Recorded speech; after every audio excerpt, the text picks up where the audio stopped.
From the beginning, we started retreats with asking people to share a little bit about their child, including 5 words to describe her. So I'd like for you to Mhm. do that, so anybody watching this knows a little bit about Lila. Right. Thank you. So Lila, she passed away on the 26th of April of 2014. So it's a little over, almost 7 years ago, and she would have been turning 4 years old a few months from then. So she passed away just before her fourth birthday. And I went past. I couldn't quite narrow it down to 5 words, so I got to 8. She literally is the most perfect person I've ever known. And that kind of sums her up in a nutshell. It's not just about losing your kids. Every one of us has problems. This one is the problem. It's unbelievably huge. But every one of us has problems, and when people are in their throes of those problems, it kind of takes me back to that moment where I just say you have to break through as many walls as you possibly can, because being around other people, connecting to those people, that's the only thing that really kind of helps you keep going. You can't do this by yourself. It's impossible. Yeah. And I want to delve a little bit deeper into that and what that looks like being a father. It seems like there's this standard of the men are supposed to be the strong ones and not be as emotional. Um, am I off base on that? Number one. No. And how do you tackle that? Like, if you're not able to come to a facilitated retreat right away, how, as a dad, do you go about building that?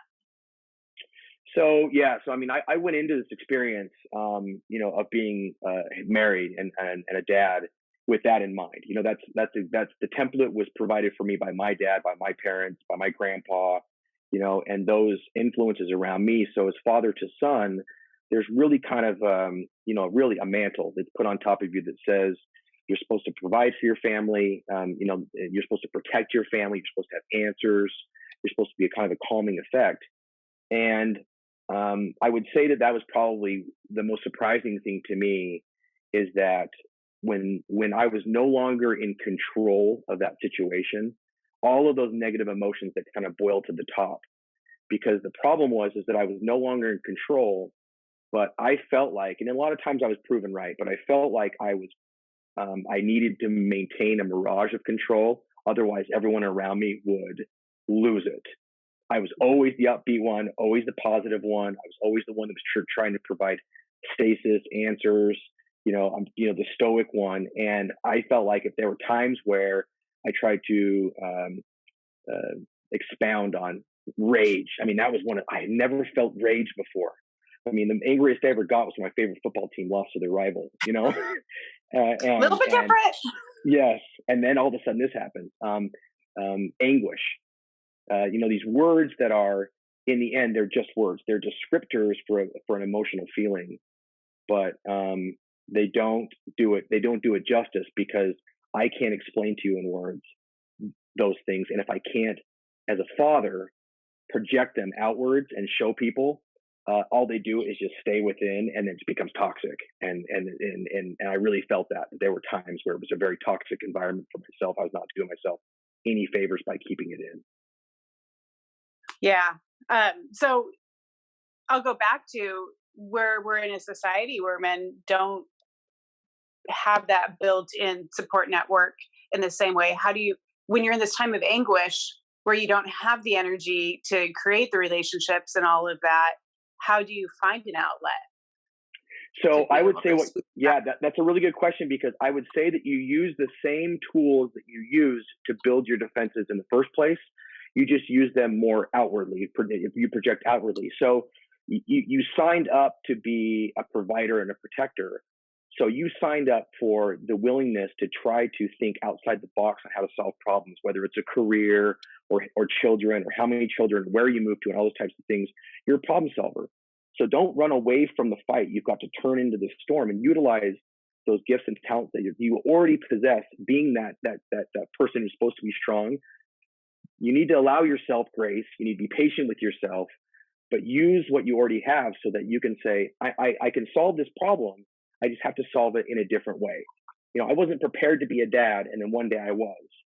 And so and all of everything I learned up to that moment had prepared me for that. I wasn't prepared to be a dad who lost a kiddo, but everything had prepared me for that. So don't run away from those emotions and those feelings. utilize them to your benefit. Because if you try to run away from them, they overtake you every time. They track you down. It's like a zebra to a cheetah. The cheetah's going to get you every time. Right. Good answer. I like that. Um, what's been the most surprising thing to you in your whole experience? I would say that that was it. Is I'd never felt um, those types of emotions. I'd never felt those types of emotions and the lack of control. I've been always a very in control individual, and so to be describing, and I feel like I've come to a much better understanding about some of the emotional or psychological issues that some people are going through every day in their lives because of just the lack of the inability to control certain emotions or thoughts or things like that. Where I would go from describing my life as Lila's dad, which was full of love and reflection and perspective, and then turning that right over to rage. So I was very surprised at the lack of control that I really realized that I had over some of those most basic decisions that I thought I'd been making for years and years. And I'll be fine. I'll be okay. I can do this. You just have to grit it, bear down. When in reality, you can't do that. It's physically impossible. Yeah. So then, I mean, flip it on its side and say, what's the biggest blessing that you've gained over the years? So, the biggest blessing that I've gained over the years, that I can honestly say, this is without a doubt, this is the greatest blessing. Is I've learned through understanding just how beautiful of a relationship that I have with Lila, and then she having three other siblings that have come after her, that life itself is meant to be lived.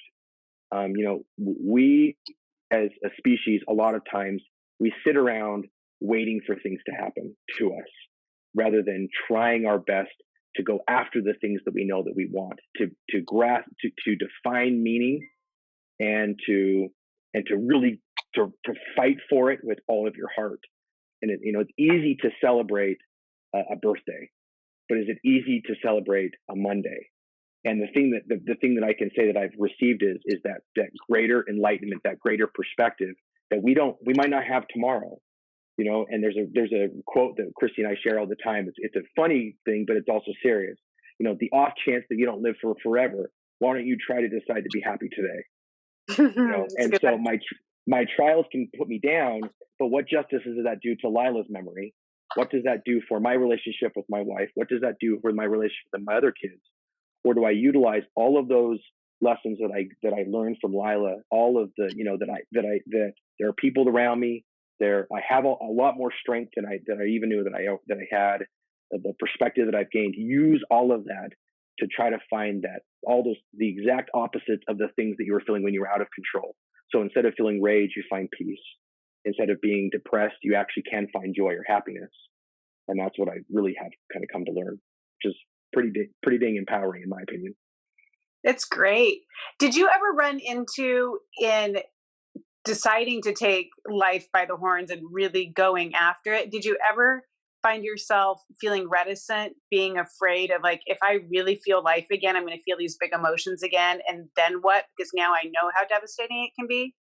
Yes, because all of those emotions are connected to each other. And so I decide, okay, I'm going to be Mr. Bold. I'm going to get back out there and try to continue relationships. I mean, the worst thing that I think that most of us have who lost children, the worst thing is for your child to be forgotten. And I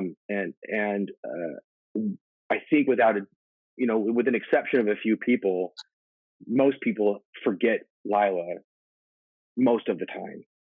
And that's disheartening. It's depressing. And in reality, every time you attempt to take a step in the light, the darkness is right on your heels. And so I'm terrified, especially in the onset of it.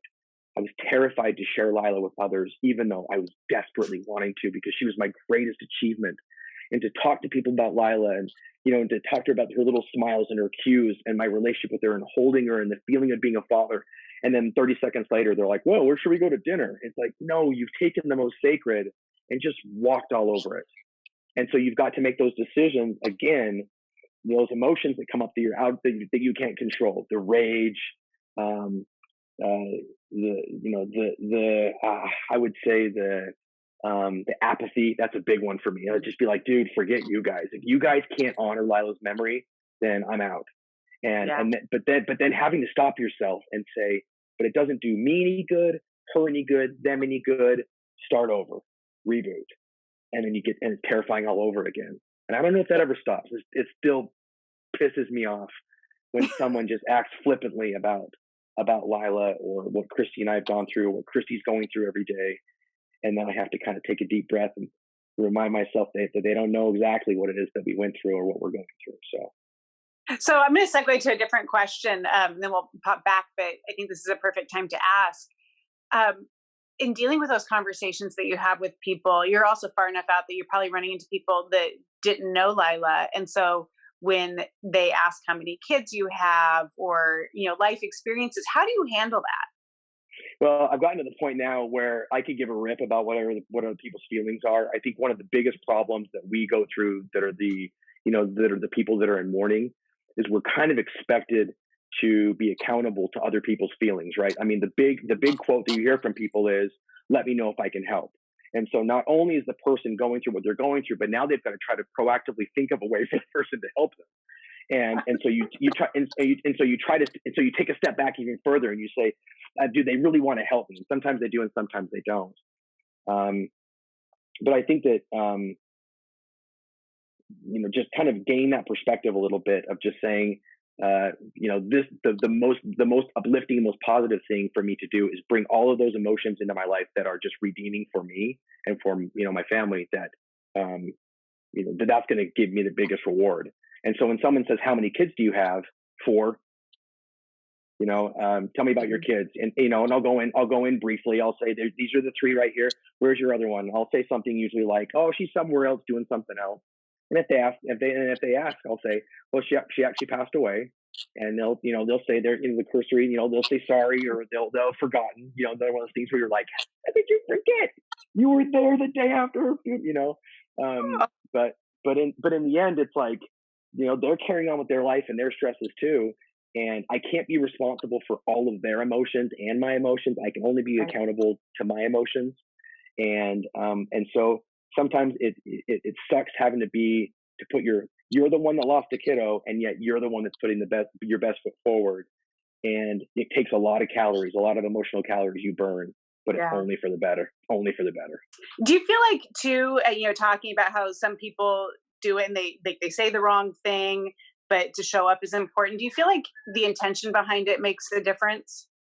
I think it does, and I think that's the difficulty is as we've gotten. You alluded to this originally, is we've gone a little bit farther down the line than perhaps some of the other families. That those raw emotions, they start to subside a little bit, and so the worst thing that can come out of and I will allude to this as many times as possible. The worst thing you can do to combat negativity is show more negativity. And so if someone has the best intentions, but they just are tripping all over themselves, what good does it do to you to judge them, hold them in contempt, sentence them to a life without you as a friend, a life without your child as a memory, rather than just saying, "Damn it, sorry, I shouldn't swear. They're You're fine. trying they're trying the best that they possibly can, and we'll come back around to it." And it took me, a couple of my really, really best friends all growing up, it took months, and I would say maybe even years, for me to come to a spot where I'd say they didn't know what to do, they didn't know how to do anything, but they tried, and that was enough, and they never left me, and we're back, we're okay, rather than me, writing them off because they didn't do the thing that they couldn't do, right? Right. And I think that you touched on a really good point, though. And I'm going to bring two of the things that you said together. You're talking about how early on you don't have the emotional capability and capacity to do the thinking and feeling for the other people. Yeah, But then you talked about later looking and saying, "Oh, they tried," but it happened later. So if people are early on in it and you can't deal with finding, like, I think that's great that you need to meet with positive instead of negative emotion. But if you can't do yeah. the emotional work to find the good in them, it's okay. Put a pin in it and do it in a year when you have more capacity. Yes, exactly right. And I would say, probably the most counteractive physical thing that I saw was after Lila passed away, I had a really hard time sleeping for a long time. And I found myself alone quite often at night. You know, Christy, our baby, were asleep, and I was alone by myself. And I was, you'd be pleading with God, and you'd be angry at your circumstances. You'd be confused at the lot that I was given, the lot that I drew. And then you work through that little bit, and then the next night I work through it some more, and the next night you work through it again, and just to have that moment to think, that really kind of became a very special experience for me, because over time I realized I was really kind of thinking things through. Because what is reality? What is truth? When you're in the middle of being angry and upset and emotional, that's not truth. That's just what you're feeling right now. If you're angry and all you feel is rage, to say that to losing a child was nothing but hurtful, that's completely incorrect. I mean, that would be putting all of your positive emotions and just kind of laying them by the side. You do that sometimes at the start, but as time goes on and as you mull these things over and you, like I said, turn into it rather than away from it, you realize that you are trusting that voice in your head and that feeling in your heart, that if it comes from love, then it might be painful like nobody's business, but it's just like a muscle. You're growing it more and more to the point where you say, I can feel all those negative emotions and positive emotions at the same time, and the positive emotions will win out all the time eventually. Right. That's great. You'd be up at night and you'd be working through something and processing it. Um, but then you also talked about then you would go do it again. So I think that it's sometimes discouraging for people that, like, okay, they deal with something and they feel like they've kind of gotten somewhere, and then they wake up the next night and they're doing it again. But are you processing it in a different way? And do you see that there is progress even if you don't see it at the time? Well, I would say that if you don't understand that that is the nature of humanity, it'd be best to get to that conclusion really quickly, because our entire existence is based off of coming at something and then coming at it again. We work in time periods that start on Mondays and then start over again, start a month and over again, and we're constantly coming back to things. And I don't know what people's expectations are of who they think they should be or where they think they should be in life, but it doesn't do you any good to say, I felt like I should have been here by now. What does that even mean? I feel like I should have been this person by now. According to whose measure, whose standard?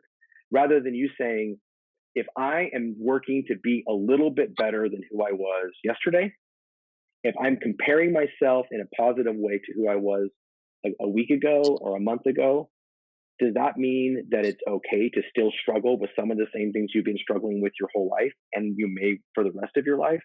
You're darn right. It means exactly that. But the opposite would be that you get angry at yourself, you feel shame, guilt, all of those negative qualifiers that just cut you off and build all those walls. That doesn't do anything for you, rather than saying, I've got to be patient, patient with myself, patient with others, patient with God, if you believe in him, her, them, believe in the universe. Patient with time, because time only goes so quickly, but we feel like it slows way down, and then it speeds way up, and it slows way down. And if you're patient with all that process, you'll be quite pleased with the result, that you've become something greater than you ever thought you could be. You could be a positive influence in people's lives. I mean, you're the perfect example for that. You are a positive influence for the life of a couple who lost a child in Utah. And we've created this friendship now that's almost a decade long. And the relationships I've created with people, we were just mourning together with a family whose little kiddo passed away in England from the same disease from our daughter. We never would have met them and shared our love for them and their love for us if it hadn't been for these terrible moments.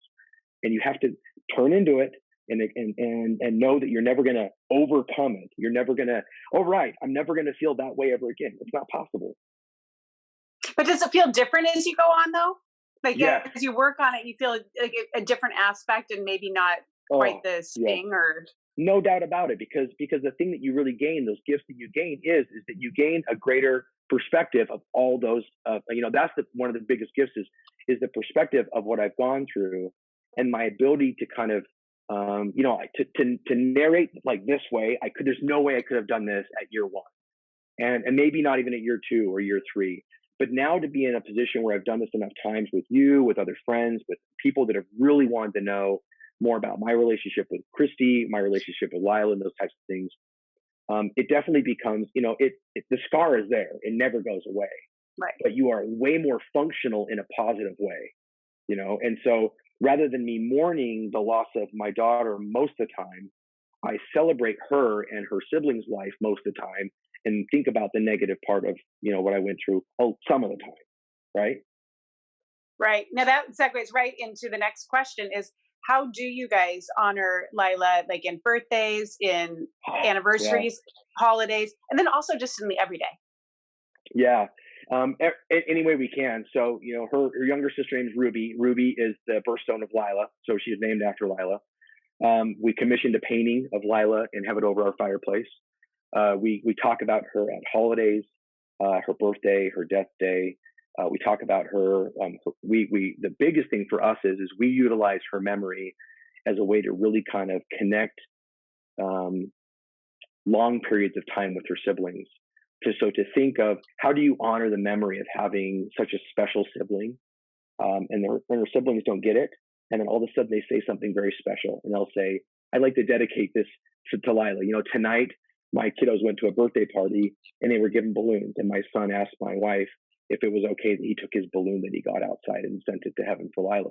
Oh, And that's just, yeah, that's how I felt. It was like I'm so proud of him that my 5-year-old kid that was not alive when Lila passed away, he's never met her, he's only seen pictures, that he would think of his sister, her memory, unfortunately, is 100% up to us, and we have in whatever way possible, you write about her and you draw pictures about her and you include her and you include her in your Christmas cards, and she is my firstborn and she will always be my firstborn. And if you start to not include her in all of those things, then perhaps she becomes kind of an afterthought to her own family as well, which is very possible. what what do you wish someone had told you when you started out your journey in grief that you would share with others now? Yeah, I think, so many of us have gone through grief. I mean, everyone dies, which means everyone who ever loved anybody is going to go through this.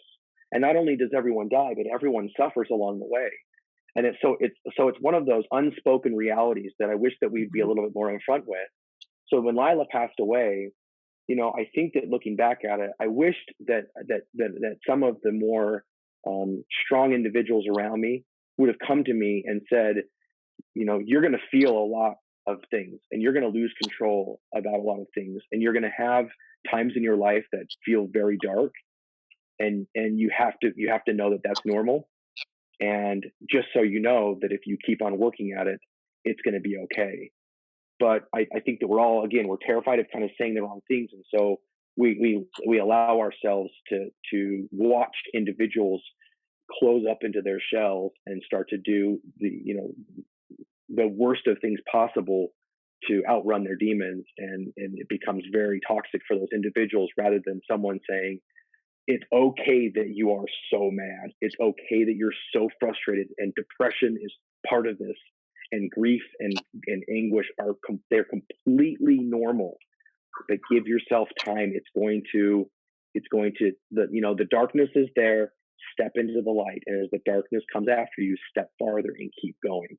And I feel like there were opportunities for that. And we came to a realization, and thank heavens that I have like the best friend of all time that I just so happen to live with, my wife, Chrissy, that we could kind of talk those things out. But those who are single parents or that are not in a very good relationship or surrounded by toxicity, someone has got to step up and say, you're going to be okay, and I'm going to be here with you. And I think that that's worth everything in the world.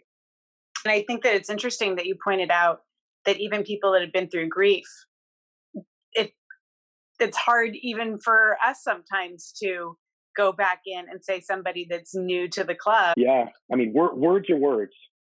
Emotions are something different, and so all of a sudden, someone's going through this, and all these emotions come back up in you, and I think one of those pitfalls that I find is I'm trying every day to help somebody out, But then I see individuals like yourself or other people around me that are doing these amazing things that are touching all these people's lives, and I get really frustrated with myself. And I say, I should do more. I've volunteered my time with certain things, and I've tried to help certain people, but I need to do more. And then I end up becoming kind of frustrated at it, and then I come back to, but wait a second, those emotions that I feel that made me out of control before, they've never really quite gone away. And so today's battle, my battle, is my battle, and I do what I can. That's the big deal. Do what you can.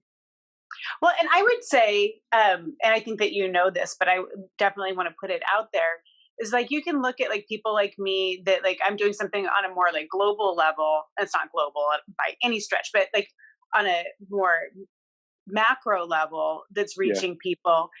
But I also reach people at like more of a surface level. It's not an individual relationship. And I think everybody's called to different things. And so people that aren't called to do what I'm doing, it's what you do in your everyday relationships and how you show up. And people need that even more than they need what I'm providing. And so I think sure. that if you do whatever you're called to do wholeheartedly and bring all that you're supposed to it, you're exactly where you're supposed to be. Yes, I agree. And it comes to a point where I feel like, and I've had enough comments from individuals around me that have said, that they've had some issues that have arisen in their life, a relationship that went south or a financial hardship or something like that. And they'll say something about how they admire the way that Christy and I have handled what's happened in our lives. And obviously that's worth all of its weight, because I can't fathom what it would be like at this point to be going through an emotional hardship, or the stuff with COVID. I can't fathom what it would be like to be a single individual who's under quarantine, got no one to talk to, who's just stuck in the house. But it's my opportunity to show as many people as I possibly can, to your point, on a micro level, that our problems are shared problems if we share them with each other. Otherwise, they're just our own. Yeah. So you and Christy are a great example of having gone through a terminal illness. So you went through the caretaking phase and then death and grief. And so often couples don't make it through, or they do make it through, but it's not a real great relationship. How have you guys been able to navigate that? Yeah, I would say from day one, our relationship has been very unique. Christy and I have always extended each other an extreme amount of grace, an extreme amount of patience. Those are all of those positive emotions that funnel into what you would describe as love. Not just an infatuation or something like that. We're talking about my best friend, my companion in life that I have shared every single thing with. We prepared ourselves from the word go. And then that's not to say that you have to do that from the word go. Some individuals really struggle during the initial stages of their relationship, whether they're moving with each other, or they're married or something like that, or their first child is born, all of those different mountains that people start to climb. But the decision has to be made by you, which is a terrifying one, that despite anything that's going on in your life, it's your opportunity to extend as much grace and patience and mercy and kindness and service to the person that you love so much, and just pray that they do too. And I've been the lucky recipient of that. I don't know what that would look like if I had attempted to do what I did only for it to fall on deaf ears. I can't even imagine what that would be like. But for her to accept that and to extend all of those things in turn, it's two people understanding that this is our burden and our blessing to carry together. And it's our opportunity all the time to kind of remind ourselves of that. And if one of us kind of steps out of line, we either self correct, course correct, or the other person does, knowing that it's not about who's right or who's wrong or who's any of that stuff. None of that stuff matters. What matters is I've got my greatest confidant, my biggest rock, who is constantly by my side, and that takes effort every day. It's become quite I wouldn't say turnkey, because I don't want to take it for granted, but it does become easier and easier, because I can't imagine being in a situation where you're doing all these great things for the person that you care about or the people you care about, and it's just constantly returned over a long period of time with negativity. It's got to break through the ice, and we've kind of always had that, and Lila only served to put that into warp speed, in my opinion. You're very fortunate. I And I think am. you and you create that fortune too by being who you want to be with. Yeah, yeah. So well done.